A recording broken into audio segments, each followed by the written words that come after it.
Iran के पास परमाणु, जी हाँ, यही सवाल उठा है, क्या ईरान के पास परमाणु है?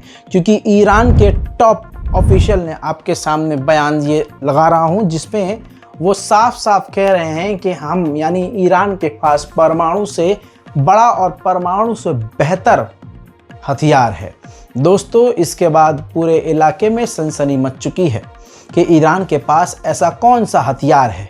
दूसरी तरफ ये तो क्लियर कट बात कह दी ईरान ने कि हमारे पास परमाणु से भी खतरनाक हथियार है, और इजराइल इस बात को इग्नोर नहीं कर सकता, क्योंकि अभी तक ईरान का मजाक उड़ाया जाता था कि अबे इनके मिसाइलें खचरी होती हैं, ये होती हैं, वो होती हैं। लेकिन लास्ट जो हमला था वो देखकर ये चीज़ क्लियर हो गई है कि ईरान के पास बहुत चीज़ें ऐसी हैं जिसको हम मान नहीं सकते, लेकिन उसके पास है। दूसरी तरफ ये आप देखिए, अगले कमांडर हैं, ऑफिशियल ईरान के, इन्होंने ऐसी बात कह दी है कि बड़ा बवंडर आ सकता है।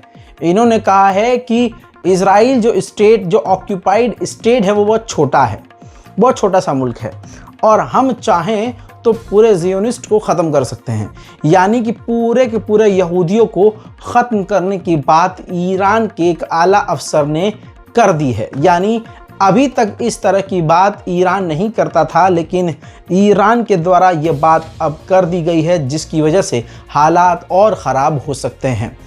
सरजमीन इश्गाल शुदे फलस्तीन की तवस्सुत सहीनिस्ता शुदे सरजमीन